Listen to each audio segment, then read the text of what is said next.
We used a weather balloon to film the eclipse from 80,000 feet.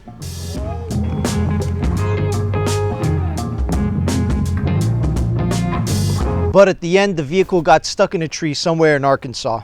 We improvised a method to download some clips from one of the 4 total cameras on board the vehicle. In this episode, we're going to be retrieving the entire vehicle, 4 cameras on board the vehicle, and all of the data that we recorded. We're also going to be analyzing all the footage and all the data that we got. Enjoy. We're in Dallas, Texas right now, and we're going to go to Arkansas to hopefully go get the drone back. We're hitting the road. Hey, 3 hours down, 2 hours to go. Welcome to Arkansas.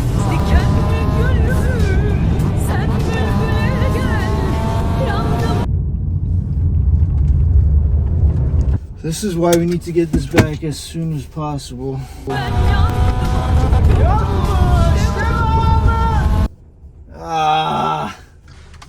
So many more leaves.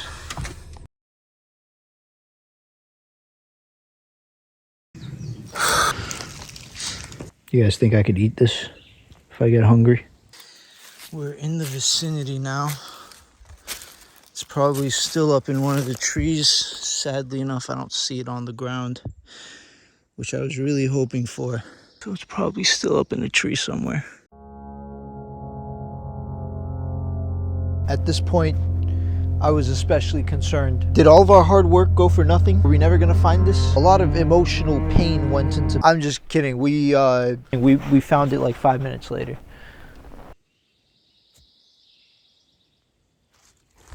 That's it. That's literally it. Hero 12's there. Damn. Damn, are all the other cameras gone? We just have the Cadex. The Hero 10's gone. Looks like it broke off. The run cam's gone. So the run cam is orange and the Hero 10's black.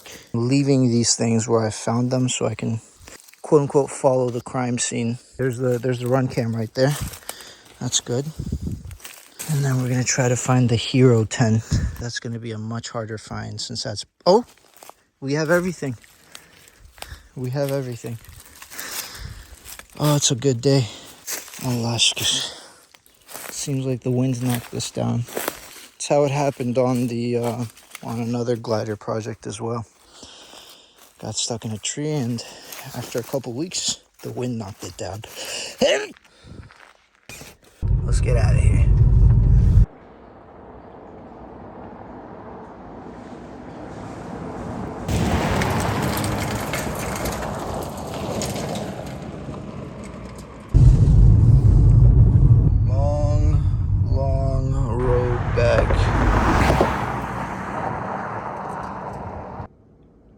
Finally back home.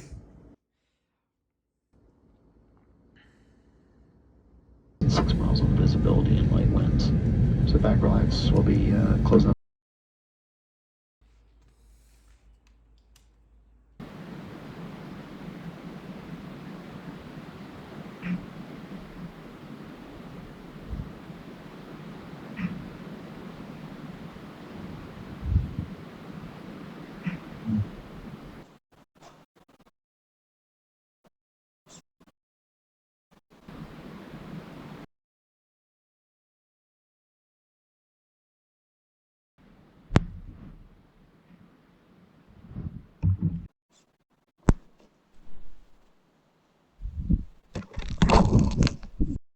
The run cam. I was fine with this because I thought the run cam was gonna look like garbage, but look at this.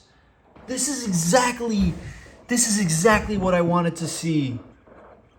And we didn't, it just stopped recording here because I think it ran out of battery. Oh my God. God damn it, dude. This isn't like one of those, oh, tricked ya, we actually got more, like we did in the last video. Unless, no, I'm just kidding. This is done. There's no more.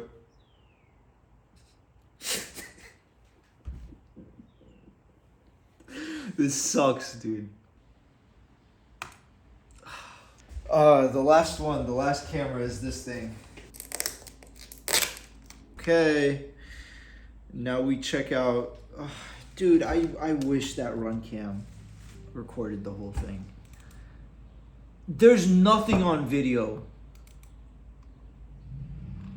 There's straight up nothing on video.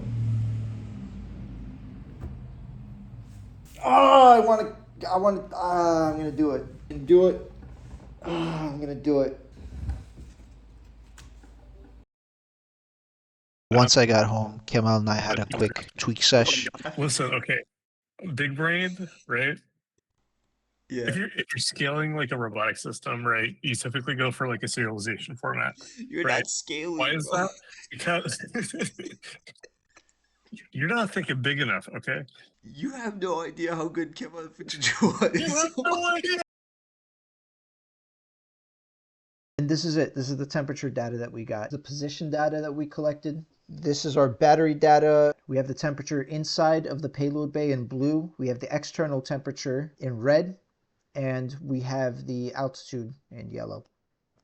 Couple things to note. We get down to minus 60 degrees Celsius. Temperature starts rising again right around 20,000 meters, I would say. And our insulation seems to have made a pretty good difference right here. Let me know if there's any cool sensors I can throw onto this vehicle if I do more of this. This yellow one is our simulation.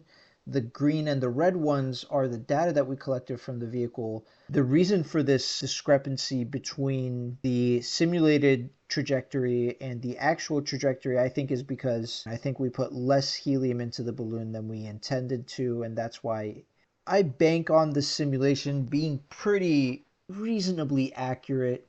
I really do think that we put in less helium than we were intending to, and our ascent rate was slower because, you know, the overall direction seemed pretty correct, but we just seem to have stayed in this super windy portion for longer, and then we stay in another windy portion for longer. So we see this discrepancy again when we look at the barometric altitude versus the GPS altitude. GPS says 31,000, barometric says 27,000. I want to lean to the GPS altitude being the correct one here, especially since I don't know why it would taper off like this. I don't know if it would taper off like this, our ascent speed. And two, if we really did put less helium in our balloon than we think that we did, we would get more max altitude, not less. So I'm leaning to this, but I'm not exactly sure. So this is our battery data. I don't think there's massive sag. It's powering 2 GoPros right now. It doesn't destroy the LiPo, so I'm happy with that. Very minimal insulation, and you know, we managed to not dip down to like 7 volts. Here's our GPS map. Very cool. Landing location. We got lucky. That little confusion that we had. So we stopped and watched the eclipse from right here. We got a ping in this direction. It's like a little cone. We got a ping in this direction. We drive here. We get another ping in this direction. And then we drive a little bit more. And I guess it was just so far gone here. And we're, you know, testing here. And there's like interference in this way. I think it was just so far gone and there was so much interference. We couldn't get a ping on it. And then, you know, we drove back here trying to see if it, you know, broke off here and it was still somewhere around here. Oh God, just imagine the mess if it actually broke off and landed here, dude. That would have been horrible. But yeah, it just kept going, dude. Damn, man, damn. Okay, that's it for the video. All of the GoPro footage is in another video. I wanted that to be its own separate thing. Thank you, Kemal. Thank you, Q Pilot, for the electronics. Anyways, peace. Have fun.